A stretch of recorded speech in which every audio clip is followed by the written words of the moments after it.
Good evening, everyone, and welcome to our live coverage of the latest mission from Cape Canaveral Space Force Station. I'm Will Robinson Smith, reporter with Spaceflight Now. It's good to be with you here on this Sunday morning here on the East Coast, Saturday night across the rest of the United States. We're broadcasting, as we always do, from the Spaceflight Now News Bureau here at NASA's Kennedy Space Center. I want to welcome you into a soggy evening here on the Space Coast. As you can undoubtedly hear from our mics at the press site, there has been continues to be rain moving across the spaceport as SpaceX is currently counting down right now within an hour of launching its first Falcon 9 rocket from the Eastern Range, carrying a batch of 29 Starlink satellites on board Falcon 9 rocket, with a booster set to fly for the first time. Launch tonight would also end an unusually quiet period for us here at the Cape.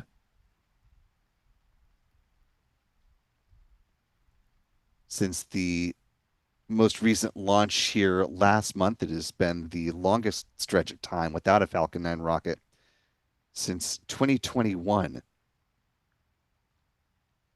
And of course, this is also SpaceX's first Starlink launch since it had a satellite that experienced an on orbit anomaly back on December 17th. In fact, the Starlink satellites that were set to launch on this mission were already at the pad the time that the anomaly happened, and SpaceX decided to take a pause from launching Starlink satellites to gather more data and make sure that they were able to move forward with this mission. Here we are now on January 4th here on the East Coast, T-minus 57 minutes and counting. And we are very glad to have the more than 850 of you that are watching along with us live tonight. If you haven't already, you could do us a big favor just by clicking that like button and sharing the stream, allowing some more folks to find their way into this live launch coverage.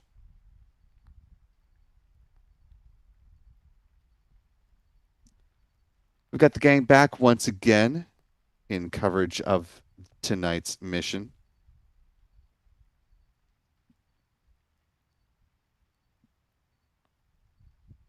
If you're not following our photographers on X, you can find them at their handles here on your screen. Adam is at Aburn NYC, Michael at MD Kane Jr., John at John Pisani Photo. And be sure to follow Spaceflight Now simply at Spaceflight Now. You can also find us on Threads, Facebook, and Blue Sky for those not on X. But you'll want to be following our photographers. Of course, this is set to be another exceedingly busy year on the Space Coast, and so there's lots of great launch photography to be had, not least of which, of course, is the upcoming launch of the Artemis 2 mission. Currently, the official date is no earlier than February 6th, with a rollout of the rocket set to happen potentially within the next 2 weeks if things remain on track. That's according to NASA. Our Spaceflight Now editor, Stephen Young, is running the technical operations of the broadcast. Again, rainy conditions tonight, so it may not be the most ideal launch viewing for those around Brevard County and a little bit further out here in Central Florida, but we'll bring you the very best possible views as we can manage them given the weather outlook.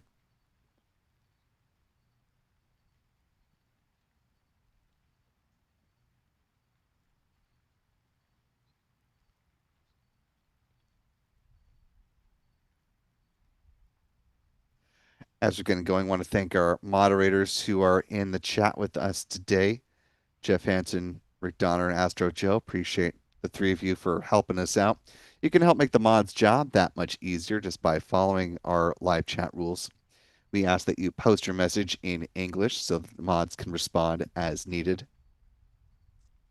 Also, that you hold off from delving into topics of overt politics or religion. Emojis are perfectly fine. We just ask that you don't create a huge block of them so it takes up a large chunk of the live chat. And last but certainly not least, we ask that you treat each other with the kindness and respect that you yourself would like to be treated. We'll all get along swimmingly.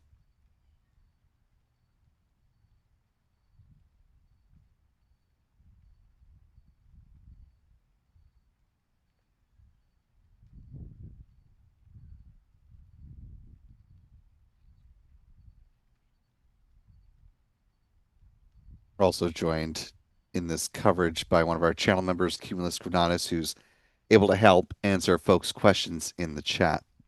Speaking of channel members, our wonderful channel members here on YouTube help make this and every other live launch opportunity possible. So big thanks to folks like Rocket Girl, Mark P, Angela Cagle, Joe Piano, Joni, and many, many others. Channel membership comes with a number of perks, including discounts at our online shop, which is shop.spaceflightnow.com. Access to member-only videos here on YouTube, access to our members-only Discord server, and of course the ability to watch all of our live launch lift-off moments from here in Florida in 4K. Speaking of, want to welcome in new channel members Matt Camper, joining us with membership at the mission specialist level, and Larry Swan, checking in at the pad leader level. Also want to welcome aboard our 5 newest gifted, or I'm sorry, Master Dadbane has been a member with us for 5 months at the pad leader level. Master Dadbane says, thanks to all the mod supporters and Spaceflight Now crew. Certainly appreciate the continued support. Master Dadbane, thanks for being with us. Also want to thank channel member Lisa Lynch for the $20 super chat. Starting off the new year strong. Really appreciate the support in these overnight hours. Drilling down a little bit more on the weather front, as you look at the satellite view from the GOES East satellite, courtesy of NOAA.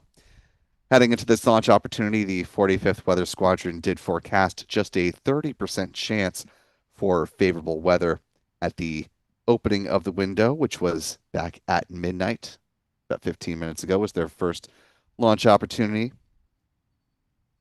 Things do progress in a more promising direction, though, per meteorologists, with forecasters looking at an outlook of 70% favorability by later in the window.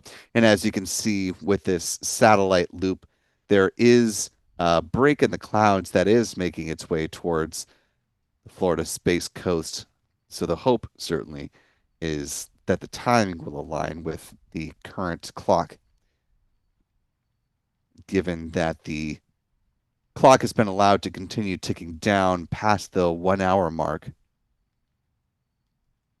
Hopefully that is a good indication that SpaceX is confident, or as confident as it can be, that conditions will improve at the right time. We shall see. One other watch item besides the cloud cover here is upper level winds. Meteorologists pegged the upper level wind shear risk to be between low to a moderate risk level on a scale of low to moderate to high. So, a couple of watch items as SpaceX looks to fly their first Falcon 9 rocket of 2026 from here in Florida.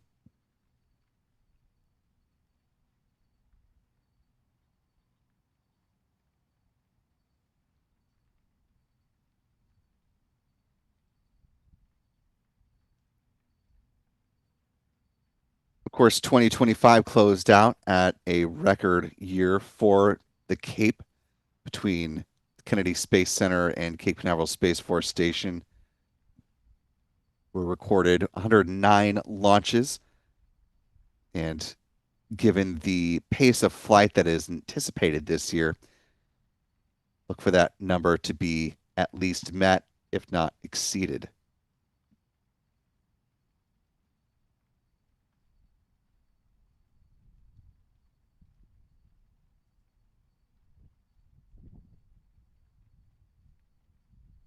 Taking a look back at our live chat, I want to thank channel member and moderator Jeff Hansen for the $10 super chat. Thank you, Jeff. Who says, "Go Cape, go SpaceX, go Falcon 9, go Starlink, Godspeed, 1101, baby bird fresh off the farm." And yes, as we mentioned at the top of the broadcast, but for those not present at the time, you might be able to see the Falcon booster on your screen is brand spanking new, getting ready to fly for the first time. Believed to be, as Jeff said, booster tail number 1101. So far from making its way onto our list of Falcon 9 frequent flyers. Still got a ways to go. Here's where our list currently stands as SpaceX enters into the new year. Coming up in the not too distant future, we'll see the flight of B-1078. That's set to launch the Starlink 6-97 mission.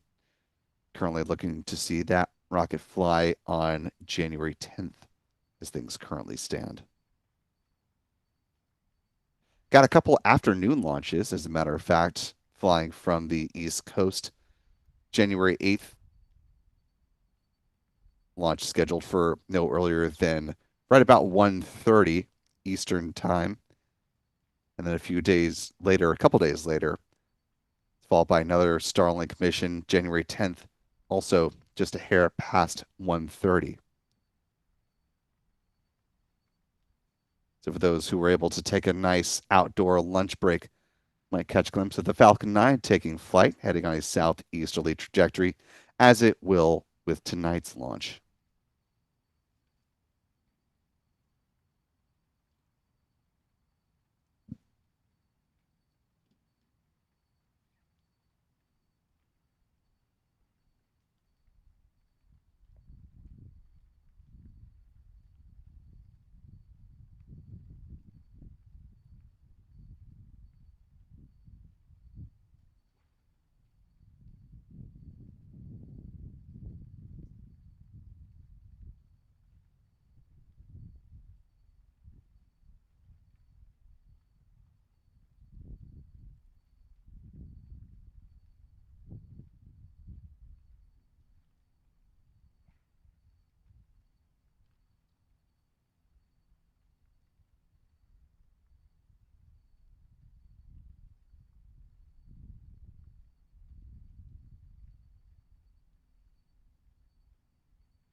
Time now, T minus 45 minutes, 49 seconds, and counting. As we saw just a few wisps of venting from the strong back here, SpaceX, assuming all is continuing on track, is getting ready to start the process of tanking its Falcon 9 rocket there at the pad. Let's go ahead and talk about the countdown timeline for this first East Coast launch of 2026. As per usual, things will get started with the SpaceX launch director making the call on the start of prop load. That'll happen at around T minus 38 minutes or so. SpaceX does its readiness poll electronically, so if it's in a good position, it can make that determination a little bit ahead of the T minus 38-minute mark. But once the go-ahead is given, fueling will start at T minus 35 minutes with the loading of RP-1, a rocket-grade kerosene, on board the Falcon 9's booster and upper stage. At the same time, liquid oxygen will begin to flow on board the Falcon 9's first stage. Speaking of the first stage, half an hour before takeoff, SpaceX will load cryogenic helium onto the pressure vessels for the first stage. The helium is important because it's used to pressurize the main propellant tanks during flight. Same will happen on the second stage a few minutes after that. T minus 23 minutes is when second stage RP1 loading wraps up. And at T minus 20 minutes is when the strong back chill down begins. SpaceX at this point in the count is thermally conditioning the feed lines at the pad prior to loading locks on the rocket's upper stage. We'll see this visually as the big vent, which lasts roughly 4 minutes in duration, setting the stage for the locks to flow at T minus 16 minutes. T minus 7 minutes is when the chill down of the 9 Merlin 1D engines begins.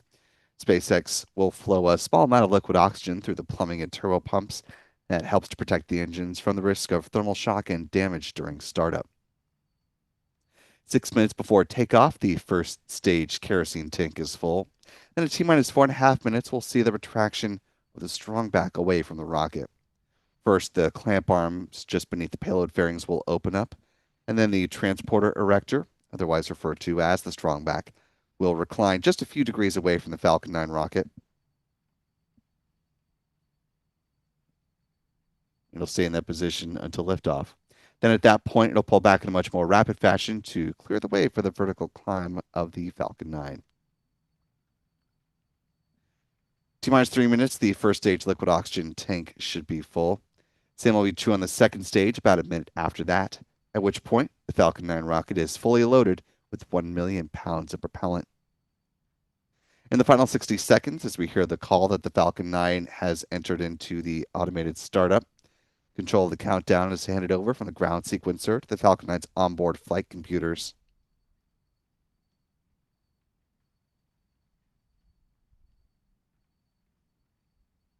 And at the same time, the propellant tanks are brought up to flight pressure. The SpaceX launch director will confirm that they are in fact go for launch at T minus 45 seconds. The engine ignition command will be issued at T minus 3 seconds. And if all 9 Merlin engines are healthy, ignite is expected. There are no ground system or rocket issues or weather constraints, as we'll discuss here in just a moment. The command will begin for the hold down clamps to release the Falcon 9 rocket for a T0 liftoff at a time that is being reassessed. As you can see in the upper right-hand corner of the screen, clock has stopped and a new T0 is forthcoming. Please stand by.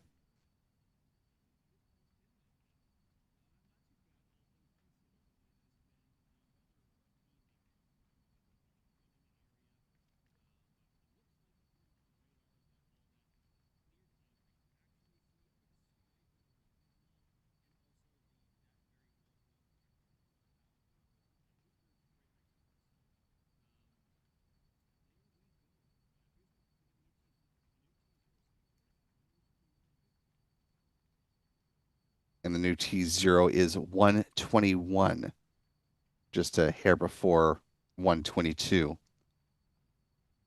We have readjusted our countdown clock. We are back again to T minus 55 minutes and 30 seconds.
Again, for those just joining us here, currently T minus 52 minutes, 57 seconds, and counting.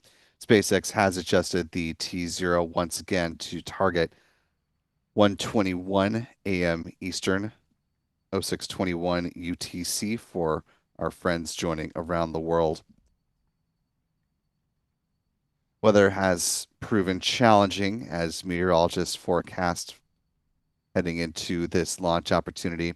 With a cold front moving across the state, it has brought with it pockets of light to heavy rain and certainly quite a bit of cloud cover throughout the evening. So, for those who are hoping to catch a glimpse of the first full moon of the year from here in Central Florida, hope you caught a glimpse of it a little bit earlier on in the evening after moonrise.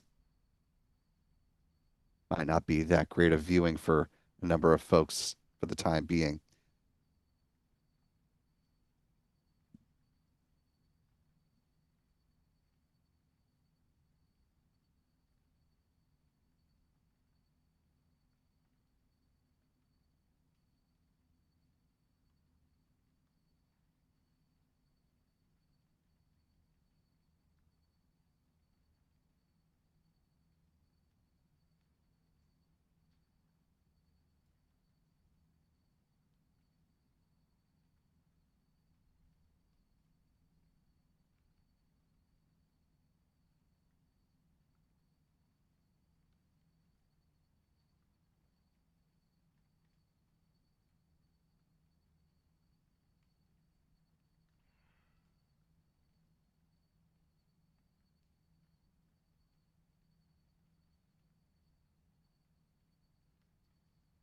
Amid the varying impacts from the weather here at Florida's spaceport, there was a strong wind warning that was in place earlier this evening that has since been allowed to conclude.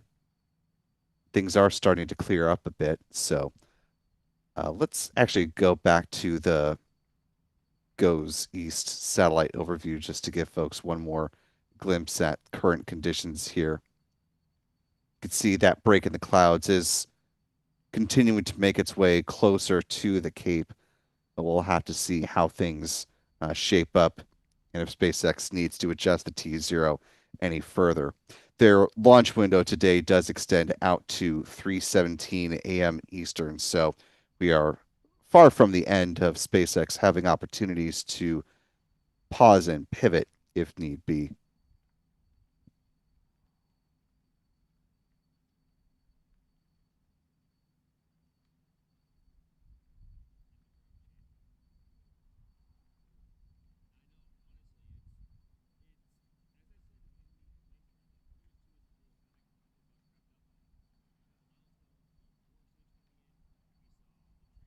Taking a look at our live chat here, just about 49 and a half minutes on the clock as things currently stand.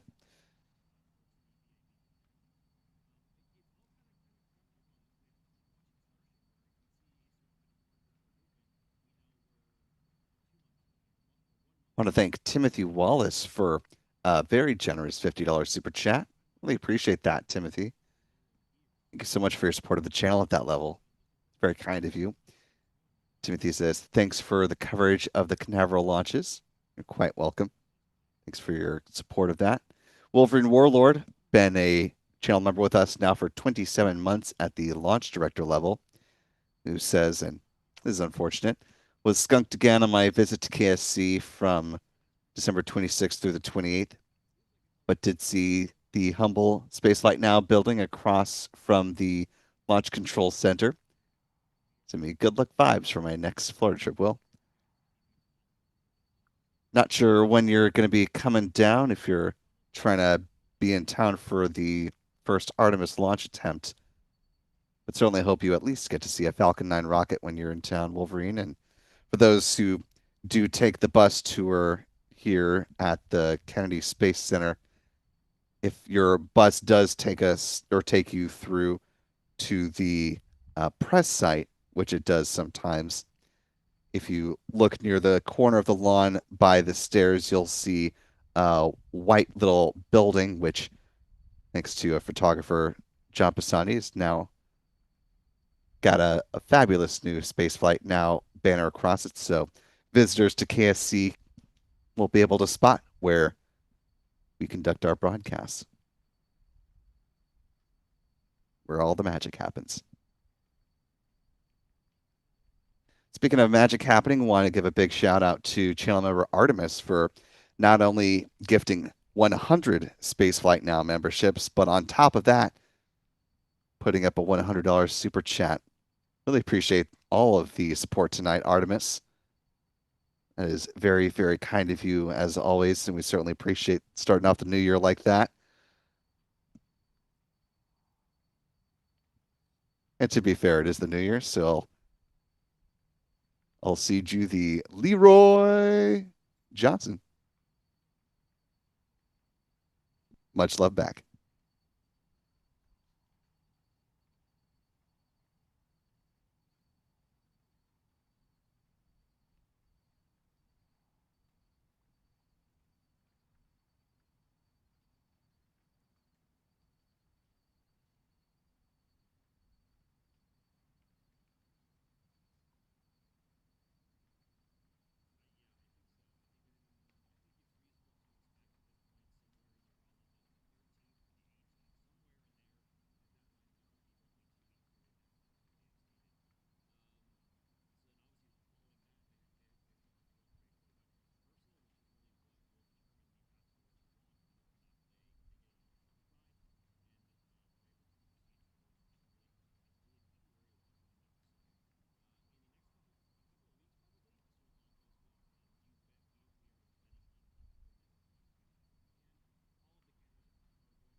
Time now, T minus 44 minutes, 17 seconds, and counting. Going to the turn basin shot here for just a moment. You can see in the upper part of the screen a little bit of break in the clouds.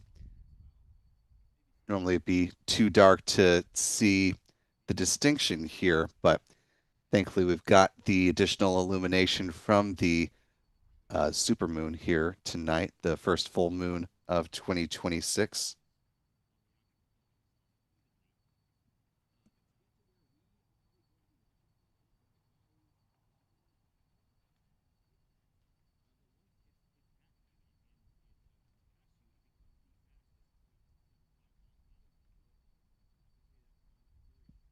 This view of the pad is from the press site looking southward toward Space Launch Complex 40.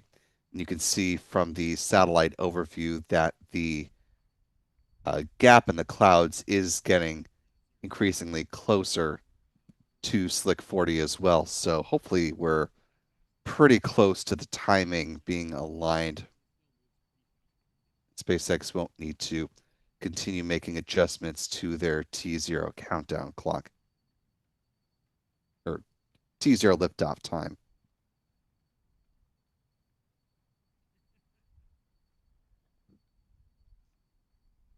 As we approach the point in the count, T minus 38 minutes, that is when SpaceX, generally speaking, will make the call on the start of prop load. Do you want to thank channel member Artemis once more for yet another very generous $100 super chat? Thank you so much, Artemis. Really appreciate the support yet again. Artemis with the jokes tonight. What do you call a cow with no legs? Ground beef. Ba-dum-ts. I also want to thank another channel member, Charles Boyer of Talk of Titusville fame, with a very apropos super chat of $20.26 to ring in the new year. Thank you, Charles, who says, nothing like a new booster on a Starlink mission on a rainy evening to kick off the new year. Up all night. Thank you, Charles, and certainly hope that the latter part of that statement isn't true. Again, SpaceX does have a window that extends out to 3:17 a.m., but fingers crossed they won't need to use up all of that time before they're able to launch this Falcon 9 rocket. If, however, things do trend in a less than favorable direction for SpaceX throughout the course of tonight, they do have another backup opportunity tomorrow. The weather does look considerably better as compared to tonight, with a 75% chance for favorable conditions at liftoff. Just tracking the thick cloud layers rule as a potential violation from a weather standpoint tomorrow. Tonight, it's both the thick cloud layers rule as well as the cumulus cloud rule, both spurred on by the presence and passing of the cold front.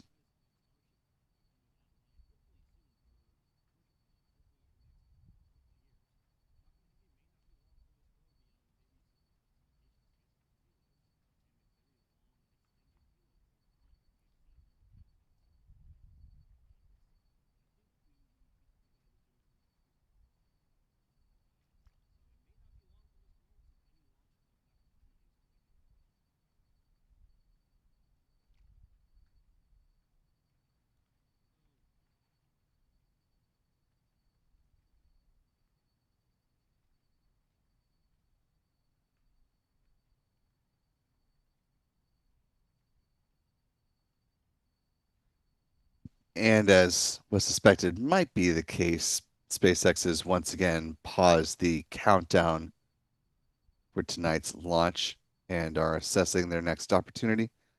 Please stand by.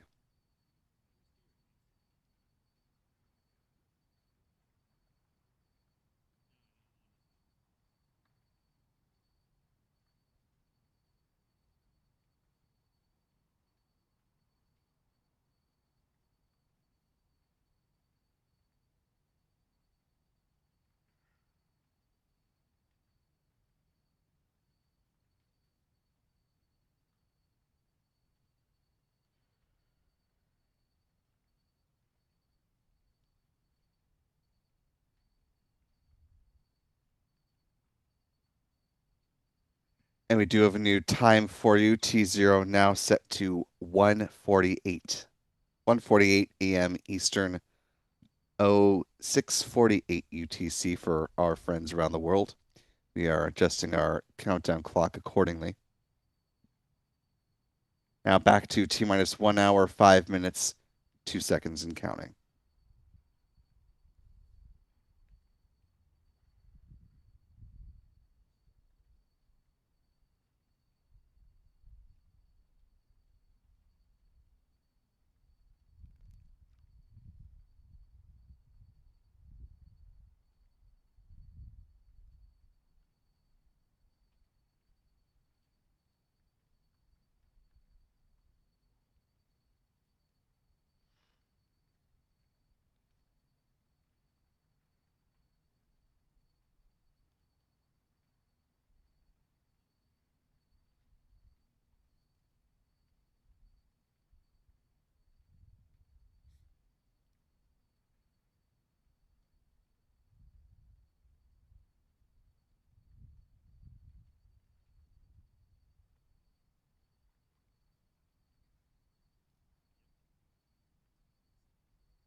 Once again, for those of you who may just be joining us now, as we're a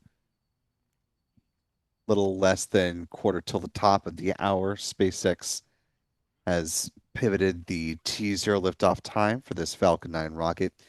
Now looking to fly the Starlink 6-88 mission at 1:48 a.m. Eastern, 06:48 UTC. Conditions are starting to clear up here on the Space Coast. However, as we mentioned earlier, meteorologists were also watching the upper level wind shear.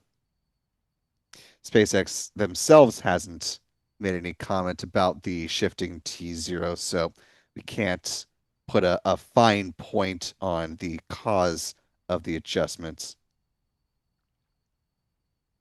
Just present to you the outlook as presented by the 45th Weather Squadron and the possible ingredients that combined together for a delay in flight.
Just under 55 minutes to go now as things currently stand. Again, SpaceX targeting that new T0 liftoff at 1:48 a.m. Eastern, 06:48 UTC.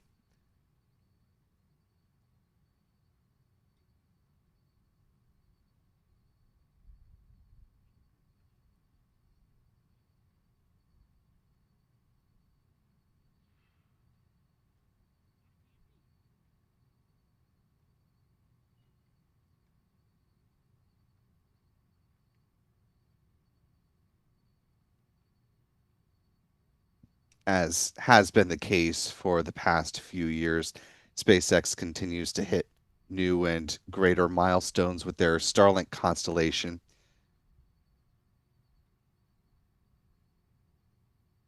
In their 2025 progress report, they noted that across the more than 120 launches last year supporting the Starlink constellation, they added Starlink access to more than 35 new markets and attracted more than 4.6 million new customers, bringing their newest total globally up to 9 plus million customers across 155 plus markets. According to the stats maintained by expert astronomer and orbital tracker Jonathan McDowell, there are a little more than 9,300 Starlink satellites currently in low Earth orbit.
Just about 50 and a half minutes remaining on the clock. Mentioned that SpaceX launched a total of 122 times last year with flights supporting the Starlink constellation. In total, they ended up deploying a little more than 3,100 Starlink satellites. And their pivot to the V2 Mini optimized version of the satellite meant that, as we will see with the launch tonight, SpaceX has been increasing the number of Starlink satellites that they're able to launch up to the current limit, which is 29.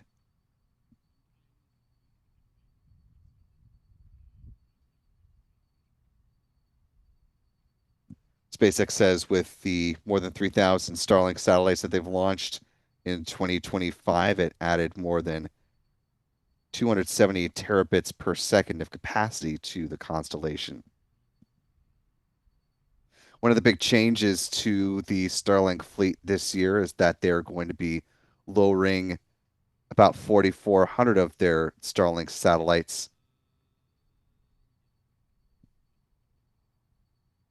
They're going to be dropping them down from their current orbiting altitude of roughly 550 kilometers down to 480 for, as they describe, additional operational safety.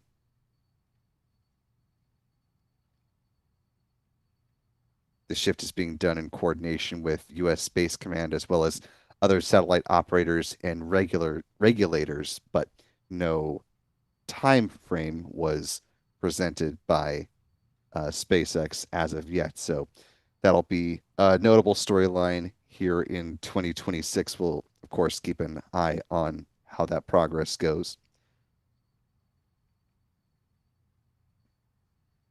Meanwhile, as SpaceX is getting ready to start launching its Starship version 3 rocket at some point in early 2026, SpaceX is also aiming to start deploying the version 3 edition of its Starlink satellites as well.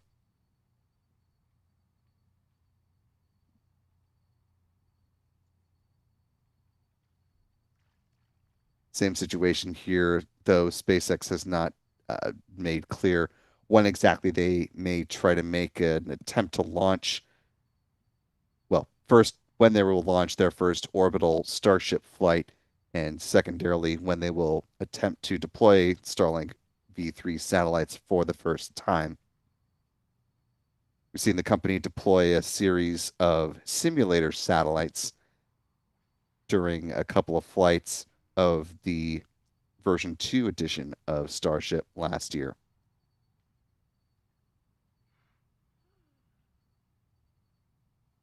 SpaceX's Bill Gerstenmaier mentioned at the Glenn Symposium up in Ohio last year that the first flight of a V3 Starship would, as has been the case with the version 2 Starships, fly on a suborbital trajectory for the first time. And depending on the level of success with that flight, they may go for an orbital launch on the next outing. But the V3 is significantly bigger than the V2 minis that are currently flying, which are in turn quite larger than the version 1.5 satellites, all of which compared to standard astronaut there in a suit, although we don't exactly have the dimensions on that suited astronaut. So a little bit hard to gauge the full size scale here, but if you want to ballpark, that suited astronaut is probably, if I had to guess, somewhere between 5'10" to 6 feet, somewhere in that neck of the woods.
Time now T minus 42 minutes and counting.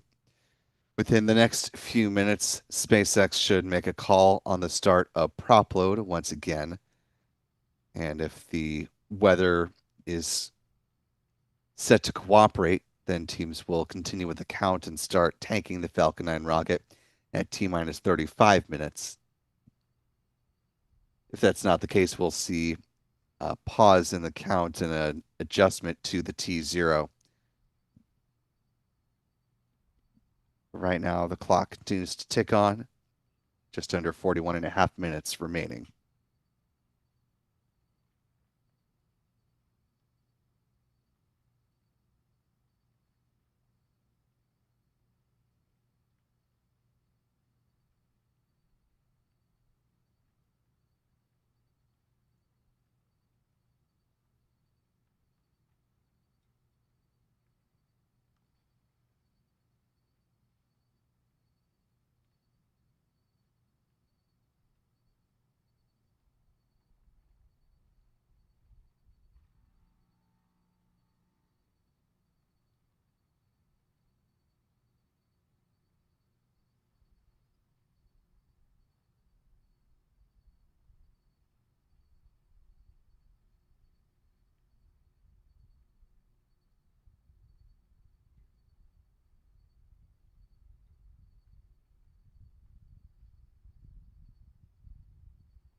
T minus 38 minutes and counting.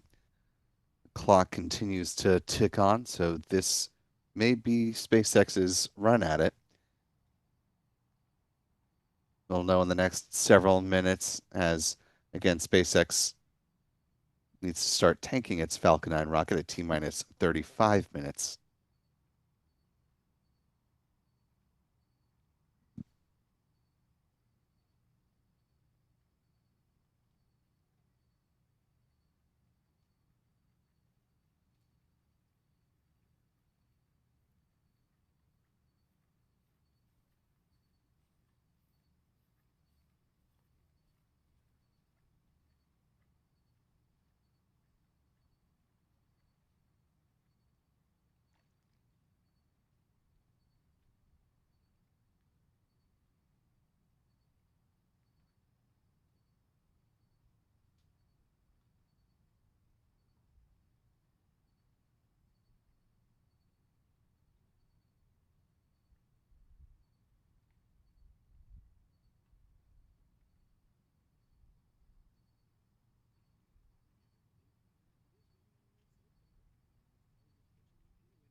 Just under 35 minutes to go now.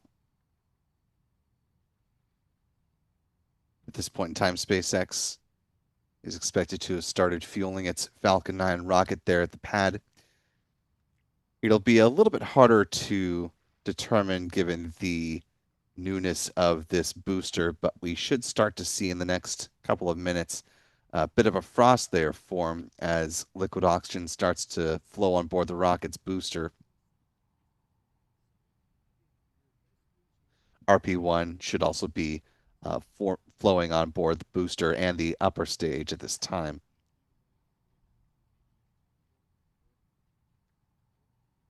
Another good visual cue will be a little bit of vapor in the area of the booster where the LOX is starting to collect.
And if you look just to the left of the X in SpaceX, you can start to see some of the vapor that I was referencing a moment or two ago.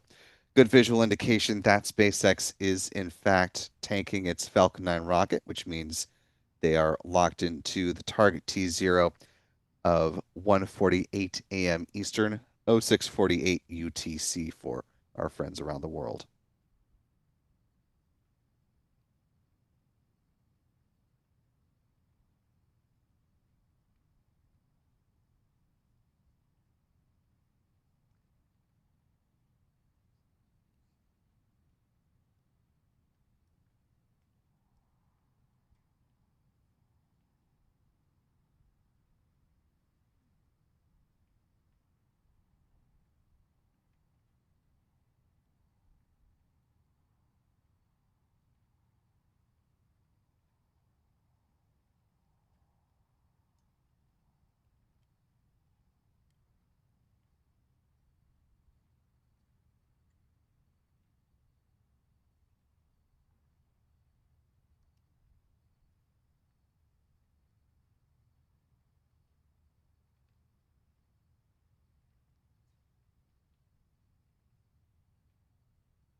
Coming up on the final 30 minutes before the planned liftoff of this Falcon 9 rocket. At this point, SpaceX will start to load cryogenic helium onto the pressure vessels for the Falcon 9's first stage.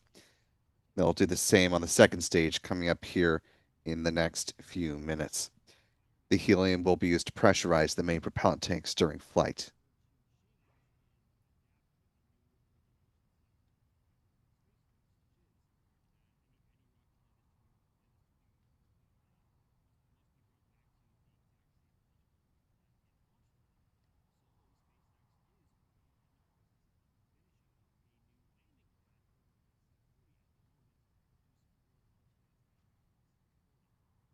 Given that this booster, believed to be B1101, is flying for the first time, there's, of course, no booster history to speak of for this flight, but what we can do instead is talk about the payload on board.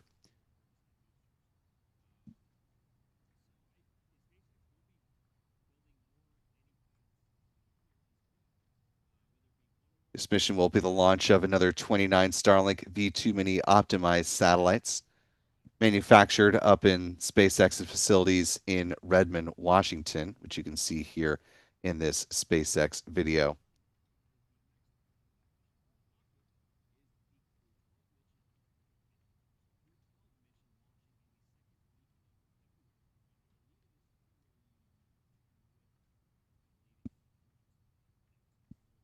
As you're checking out the manufacturing process here, this, of course, is SpaceX's first Starlink flight of the year.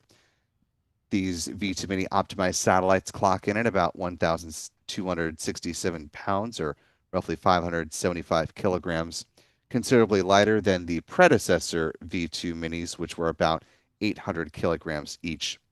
With their solar panels unfurled, they have a wingspan of about 100 feet or 30 meters. They use argon Hall effect thrusters for in orbit maneuvering as well, which you'll see here in just a moment.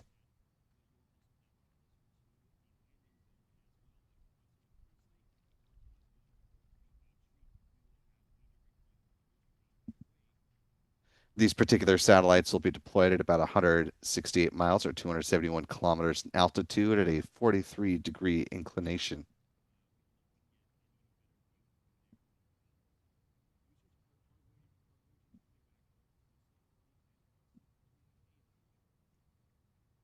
There are those thrusters that I was just referencing. To date, SpaceX has launched more than 10,800 Starlink satellites, with again 3,100 of those being launched just last year alone.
Just under 25 and a half minutes remaining. In order to keep up with the rapid cadence of launches for its Starlink fleet, SpaceX reported in its progress report for 2025 that it managed to reach production scale at their Redmond facilities in Washington of 70 satellites manufactured each week in order to hit those big numbers.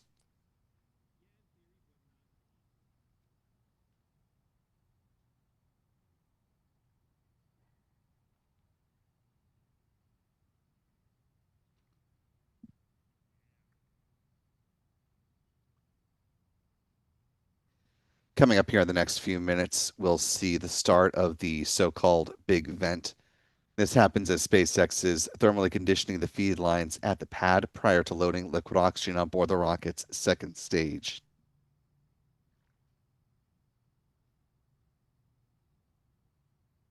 The vent is set to begin at about T minus 20 minutes and 20 seconds here at pad 40.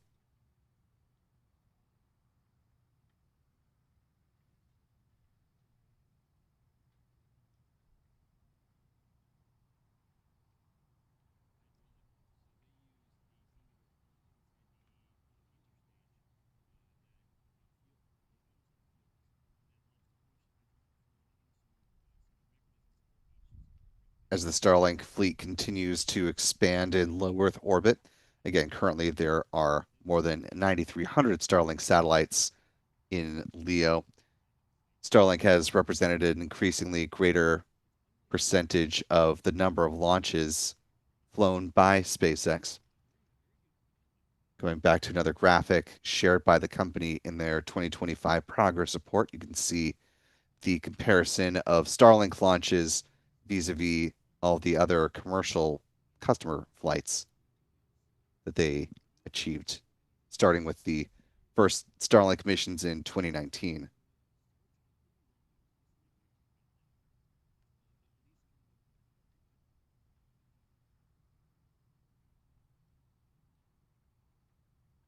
One more graphic to share with you here. You can see the increase in capacity for SpaceX and their Starlink constellation as they've been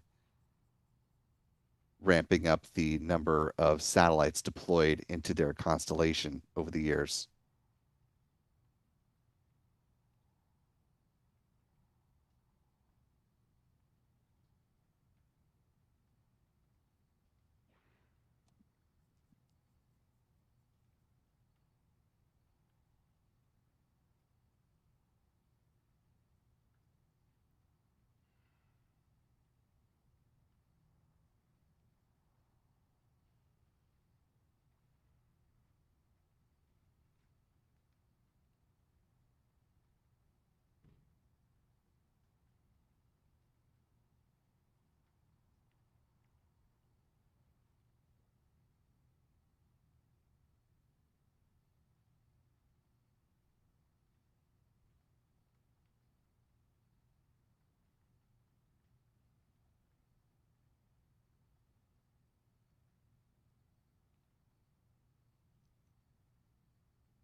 Just about 20 seconds away from the start of the big vent here at the pad. And again, this vent should last about 4 minutes in duration.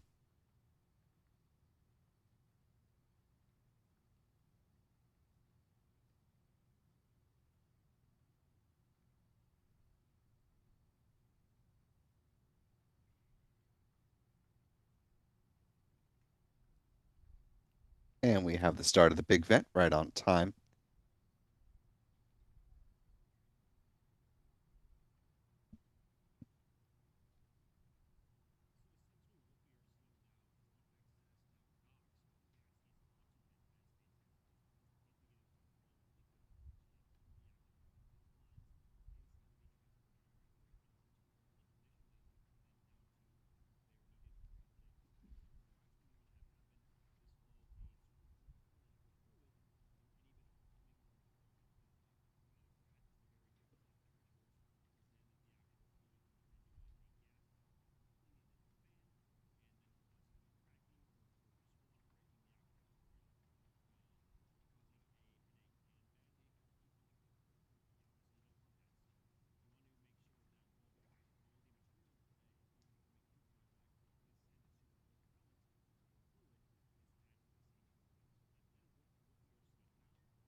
just past 17 minutes and counting. Less than 30 seconds remaining on the vent here. And then SpaceX will turn to start loading liquid oxygen on board its Falcon 9 rocket upper stage.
Time now T minus 14 minutes, 35 seconds and counting. With liquid oxygen now flowing on board the rocket's upper stage, SpaceX is getting ever closer to its first launch from the Eastern Range in 2026. This will be the 584th Falcon 9 rocket launch to date, though.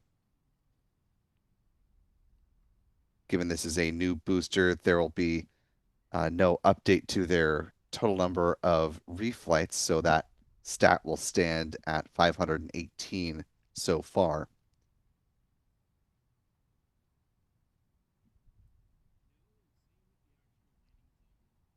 If you were not with us for our live coverage from the Vandenberg launch for the Italian Space Agency, which saw their Cosmos Skymed second generation FM3 satellite head up into low Earth orbit. Hope you all had a wonderful, restful holiday period, and we're glad to have you back with us for a brand new year of launches. As we kick things off with the second Falcon 9 rocket launch of 2026, let's go ahead and take a beat to talk about the workhorse vehicle for SpaceX. The Falcon 9, which of course stands at 70 meters or 229 feet in height. It has diameter of 3.66 meters or 12 feet. The majority of the rocket is made up by the booster stage, the bottom two-thirds of the rocket. Again, this brand new booster, believed to be tail number 1101 in the SpaceX fleet. At the base of the first stage are 9 Merlin 1D engines, which burn a combination of rocket-grade kerosene and liquid oxygen, producing 1.7 million pounds of thrust at liftoff. Around the engine compartment are black carbon fiber landing legs that are used to land the first stage on the drone ship. Today, SpaceX is using the recovery vessel called Just Read the Instructions. Above the first stage is the inner stage. This is a composite structure consisting of an aluminum honeycomb core, which is surrounded by carbon fiber. In the image on the right-hand side of your screen, you can see the titanium winglets that will deploy a little bit after stage separation. These provide stability and steering for the Falcon 9 as it makes its way back through the atmosphere, tail first like a big old dart heading towards the drone ship. At the top of the inner stage are three mechanical latches that attach to the rocket's second stage. In that first stage, main engine cutoff, high pressure helium is used to release those latches, and four pneumatic pushers ensure a clean separation. Also, the second stage engine nozzle is safely housed inside the inner stage adapter until the point of stage separation. Speaking of that second stage, the upper stage of the Falcon 9 rocket, powered by a single modified Merlin engine, referred to as a Merlin vacuum engine or an MVAC engine. It has a large nozzle which is optimized for burns in the vacuum of space, hence the name. It produces more than 220,500 pounds of thrust, and it will be fired twice on today's flight to place the 29 Starlink V2 Mini optimized satellites into their intended orbit. Like with the first stage, the upper stage of the Falcon 9 burns that same prop mix of LOX and RP1. Following the deployment of the Starlink satellites, there will be one final deorbit burn, driving the upper stage back into the atmosphere, where it's designed to burn up and reduce the risk of creating unnecessary space debris on this mission. Finally, at the top of the Falcon 9 stack are the payload fairings currently encapsulating the 29 Starlink satellites. The fairings are made up of a carbon composite material and stand 13.1 meters or 43 feet in height and are 5.2 meters or 17.1 feet in diameter. The two fairing halves will be recovered a little bit further downrange from where the booster is set to land on the drone ship.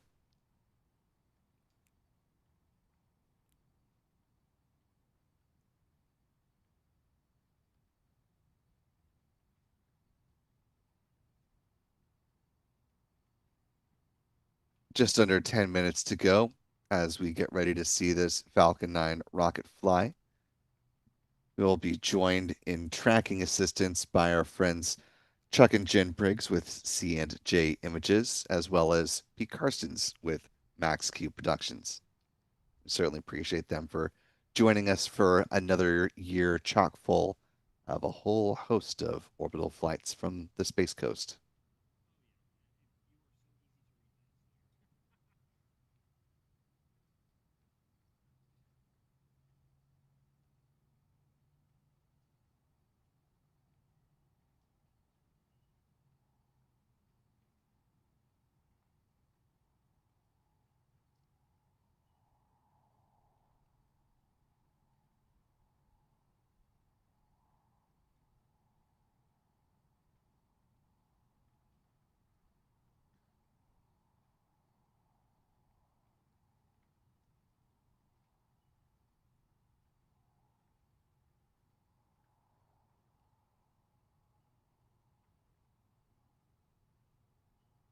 Coming up in about a minute and a half, we'll see SpaceX hit the point in the count where they will flow a small amount of liquid oxygen through the plumbing and turbo pumps, and it'll help protect those engines from the risk of thermal shock and damage during startup.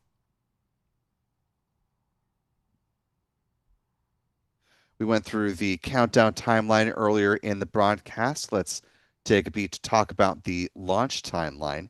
These are the milestones that are anticipated for a good liftoff through deployment of the Starlink satellites. T0 departure of the Falcon 9 rocket anticipated at 1:48 a.m. Eastern, 06:48 UTC for those around the world. About a minute 12 seconds post liftoff, the rocket will pass through max Q, or the point of greatest aerodynamic pressure on the vehicle. It'll hit a few events in rapid succession after that. First up is max Q, or excuse me, first up is MECO, when the main engines on the booster cease firing. That'll be followed by stage separation and then the ignition of the Merlin vacuum engine on the rocket's second stage. The payload fairings will jettison just before the 3-minute mark in flight. A few minutes after that, 3 out of the 9 Merlin 1D engines at the base of the booster will reignite for a less than 30-second entry burn, beginning at T plus 6 minutes and 7 seconds. That'll be followed up by the single engine landing burn, which will take the booster all the way down for hopefully a soft landing on the drone ship called Just Read the Instructions.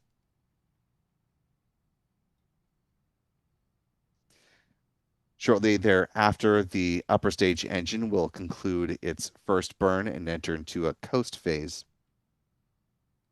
That'll last until T plus 53 minutes, 47 seconds, when there will be a brief 2-second burn to circularize the orbit, setting up the deployment of the Starlink satellites at T plus 1 hour, 4 minutes, and 54 seconds.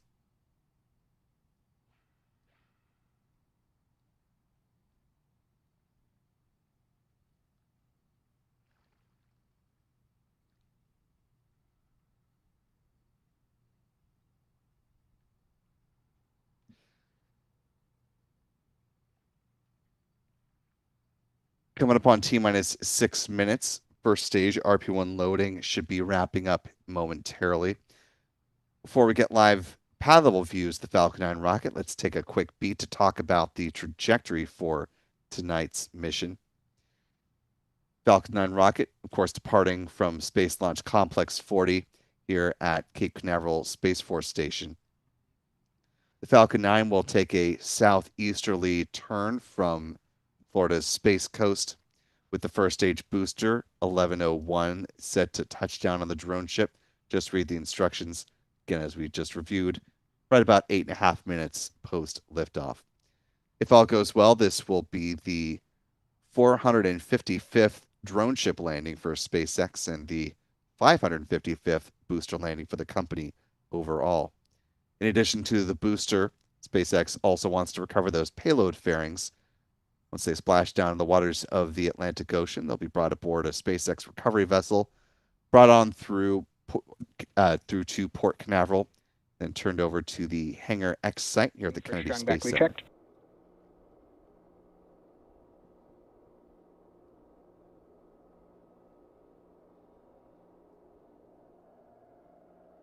And as you just heard, we'll bring in those visuals here.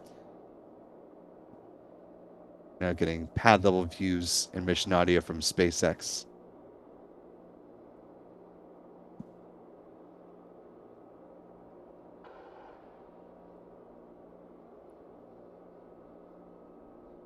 Back lower has started.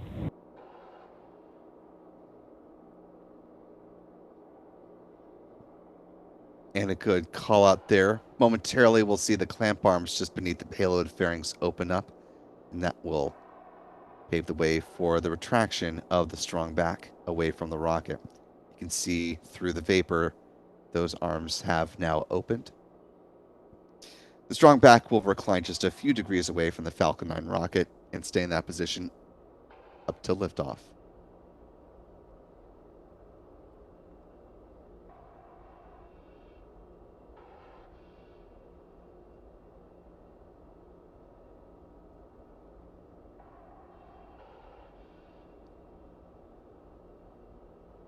Just about 3.5 minutes remaining on the clock. Want to welcome in new channel members, Baby Parrot and Lauren Mills, joining us with membership each at the pad leader level. Welcome aboard. We're glad to have you with us. Also want to thank Matthew Ray for a $5 super chat. It says, watching from Lakeland. Let us know where you're watching from tonight, whether you're here with us in Central Florida or a little bit further flung.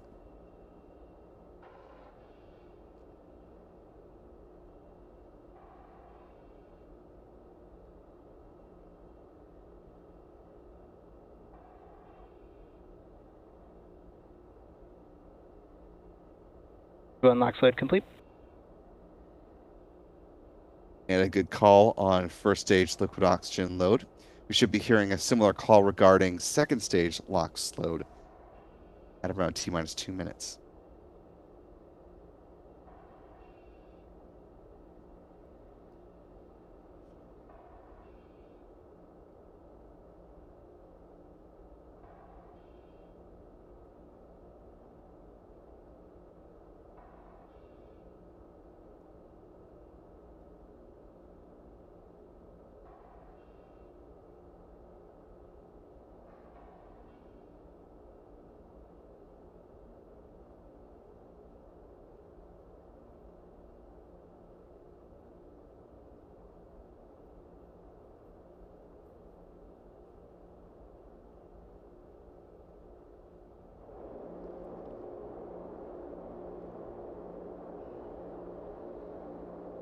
Launch load complete.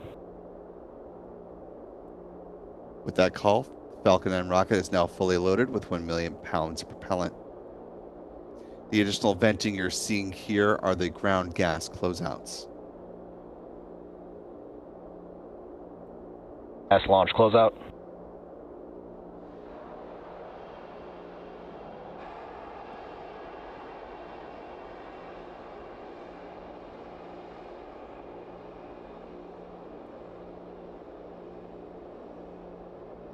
As we approach the final minute in the count, we should hear the call that the Falcon 9 rocket is entering into its automated startup.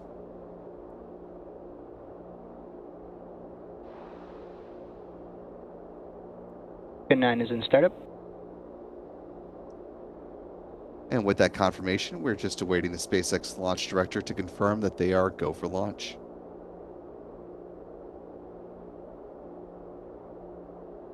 Launch director, go for launch. And with that good call, SpaceX is now poised for its first Starlink mission of 2026 in 30 seconds.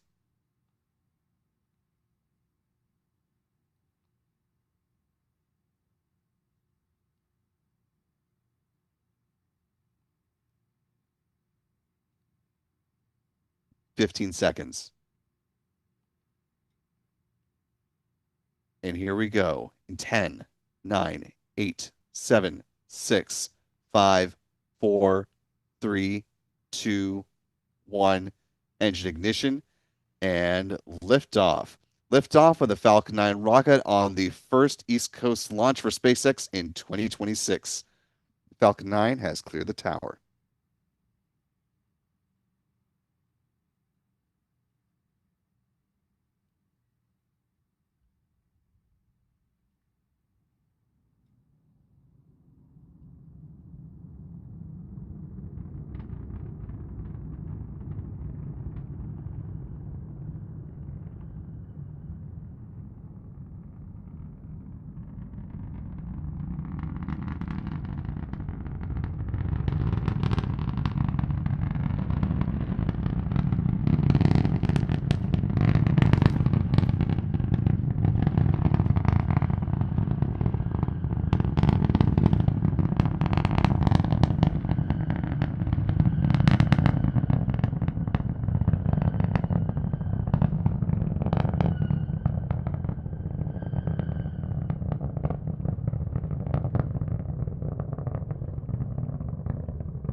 Falcon 9 passing through max Q, the point of greatest aerodynamic pressure on the vehicle. Now throttling its engines back up. Coming up next will be the thermal conditioning of the Merlin vacuum engine, the rocket's second stage. Vac chill.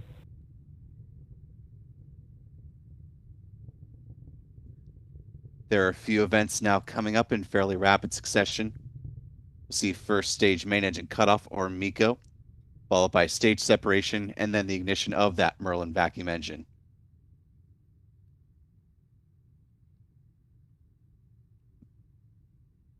Payload fairings will jettison a little bit before the 3-minute mark. Just past 2 minutes now in the flight. Coming up to MECO next.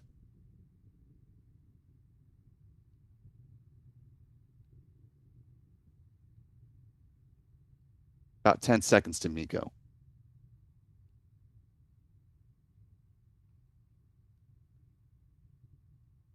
Main engine cutoff. Stage separation. Go. Stage separation confirmed.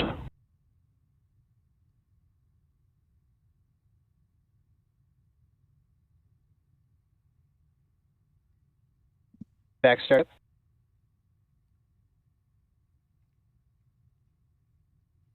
Good calls, good visuals from SpaceX, and nice tracking tonight by the team. We're now just approaching fairing separation.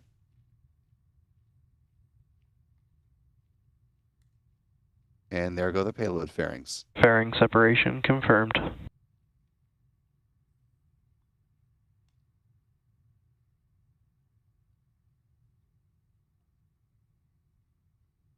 Verbal confirmation from SpaceX as well for fairing deployment.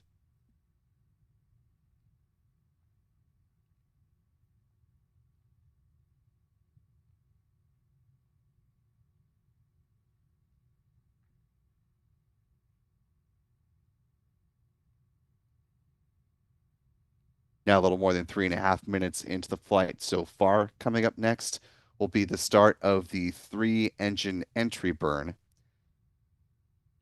as the booster begins to slow down, making its way towards the drone ship. Just read the instructions.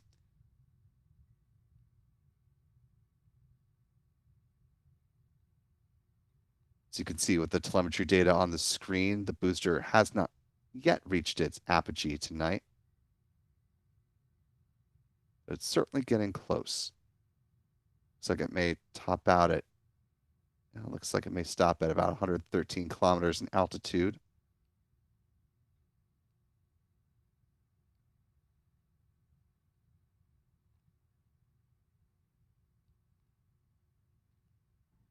Now at the top of the arc, starting to make its descent towards the drone ship. See some of the clouds passing beneath.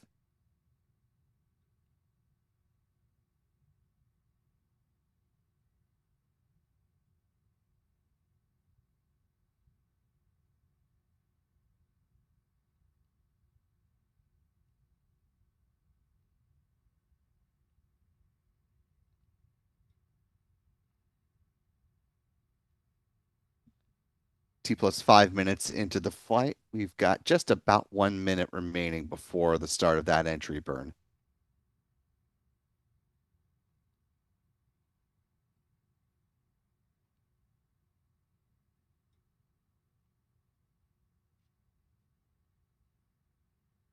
Taking a look up through the inner stage there at the top right of your screen.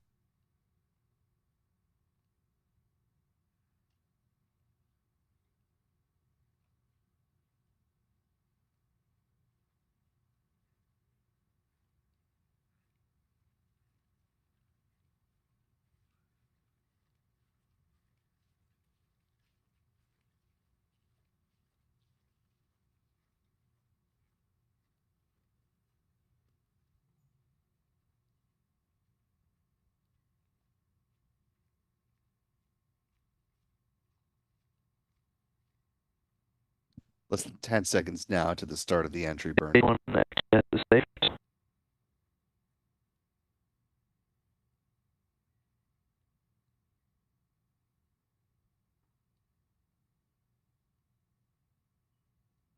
And we've got the entry burn and the trackers. Well done.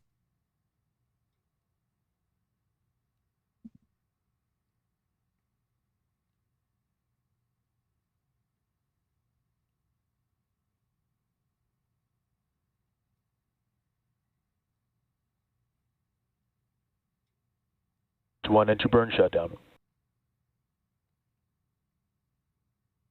And with the conclusion of the entry burn, H2 FTS has saved. see the Falcon first stage has considerably slowed down, now approaching roughly 4,500 less kilometers per hour.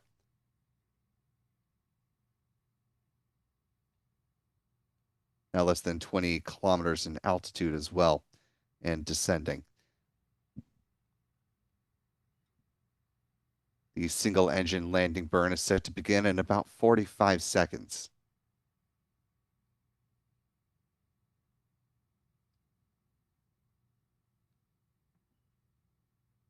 Stage 1 transonic.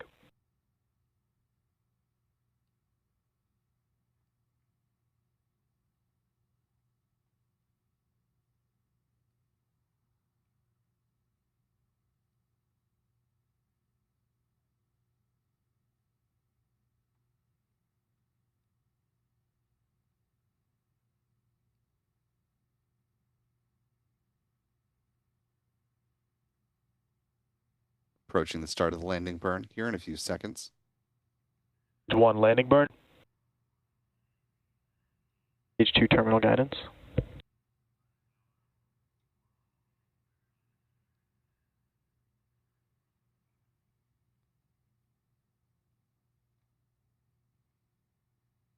Stage 1 landing leg deploy.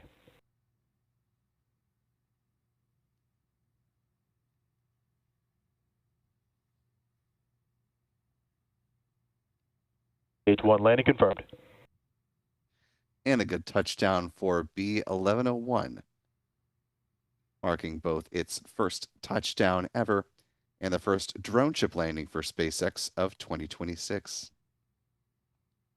Vac shutdown. And a good shutdown of the engine, standing by for confirmation of a nominal orbit insertion. Nominal orbit insertion. Good words there. At this point, the rocket's upper stage will continue on in a coast phase until T plus 53 minutes and 47 seconds. There will be just a brief second-long burn to circularize its orbit. And then the Starlink satellites will be deployed at about T plus 1 hour, 4 minutes, and 54 seconds post liftoff. Don't go anywhere. We've got our launch replays in the works for you, as kicking off the year strong with a lot of great views of the Falcon 9 rocket making its ascent from Florida's Space Coast.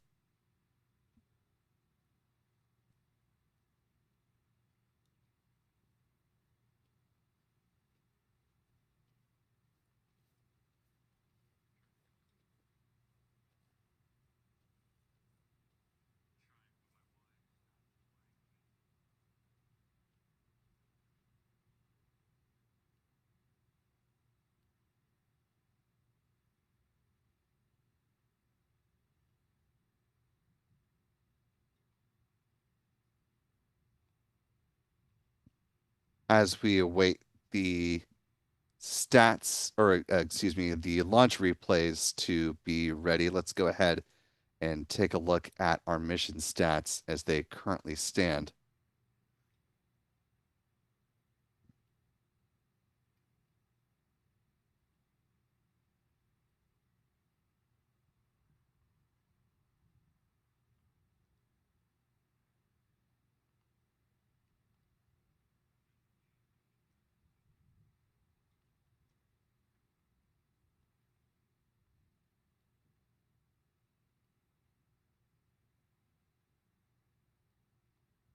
Before we get to our stats, though, do want to take a quick peek at the moon, courtesy of P. Carson's with Max Q Productions.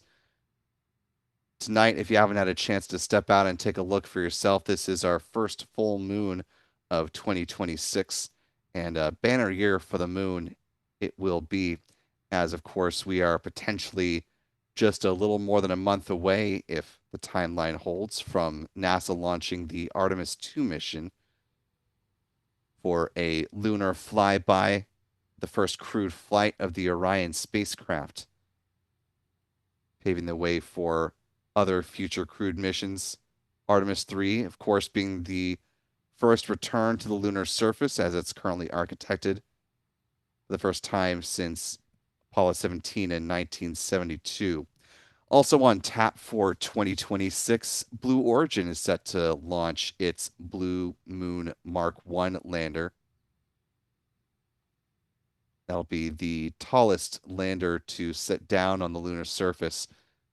That vehicle looking to arrive at the moon's south pole. A date has not been set for the launch of the Blue Moon Mark 1 just yet, but Blue Origin did confirm that the lander has completed stacking and has said that it will go to the Johnson Space Center for vacuum chamber testing before progressing towards a launch campaign.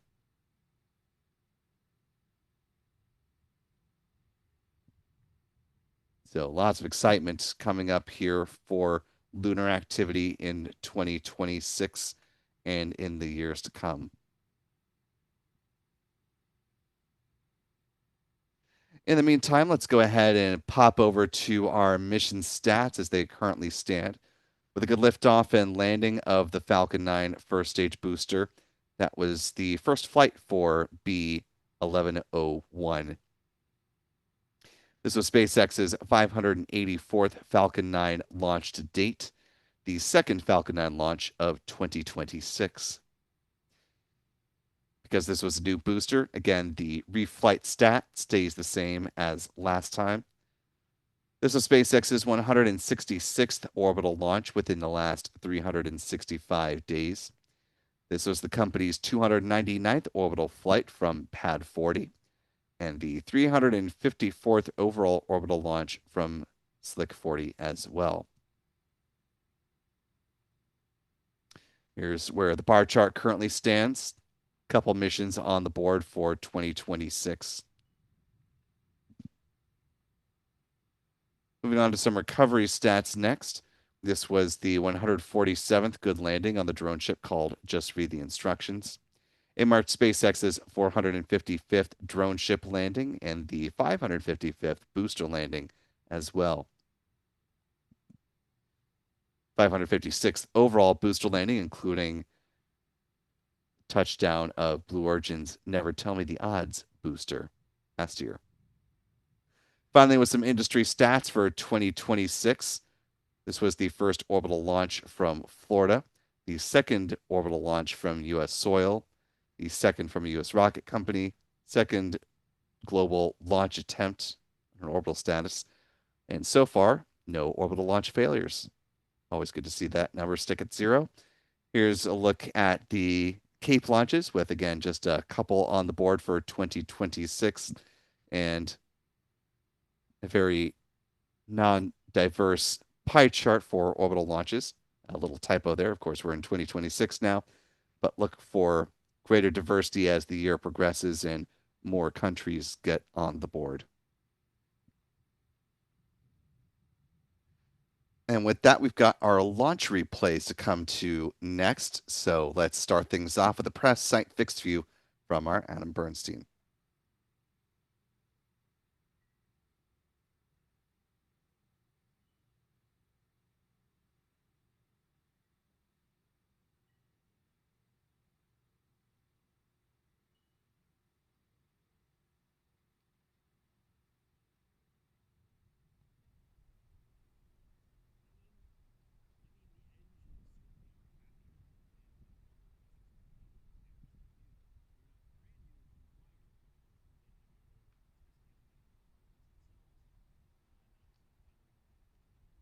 Moving on to the wide view here at the press site.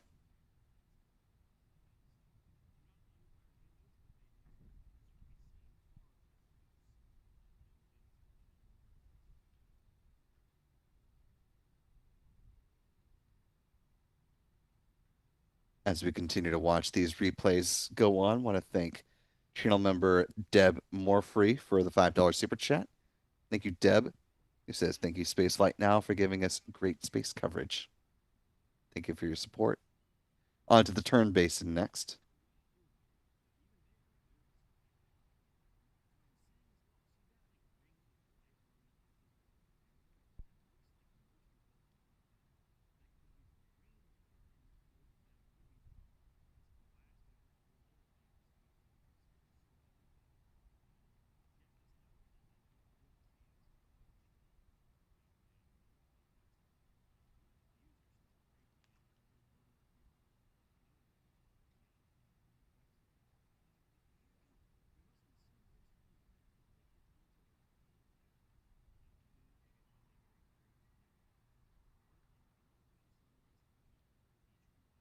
On to the wide tracker next from Pete Karstens.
As we continue to watch this shot, we've got a couple more still photos to share with you after this wraps up from our Michael Caine. Also want to welcome in new channel member Timothy Wallace, joining us with membership first at the pad leader level and then upgrading it to the mission specialist level. Really appreciate that, Timothy. Thank you so much for being a channel member here with us.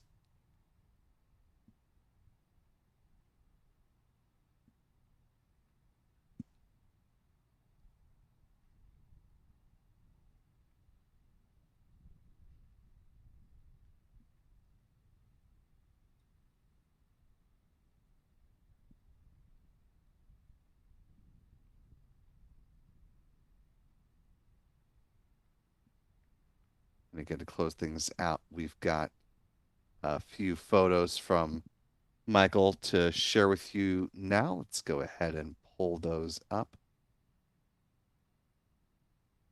There we go. Little photo here of liftoff. A nice streak shot, as we would call this one a lightsaber. And we'll go ahead and wrap this up as the Falcon 9 has this nice cone effect going through the clouds upon leaving the Space Coast.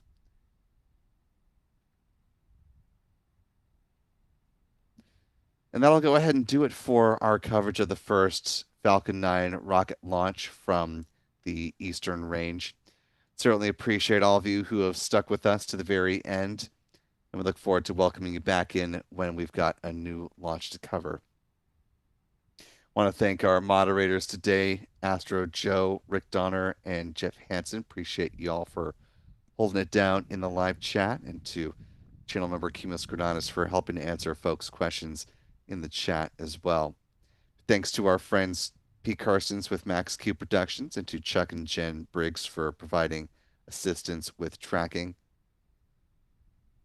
A hearty tip of the cap to our photography team of John, Michael, and Adam as well, and to our Spaceflight Now editor Stephen Young for running the technical operations of the broadcast alongside John. Most importantly, though, thanks to you for your time and attention here this evening, stretching into the pre-dawn morning hours, wrapping up about 2:15 a.m. here on this Sunday morning. For all of us here at Spaceflight Now, I am Will Robinson Smith. Remember, be good to yourselves, be good to others, and we will see you next time, folks. Until then, Happy New Year, and bye-bye.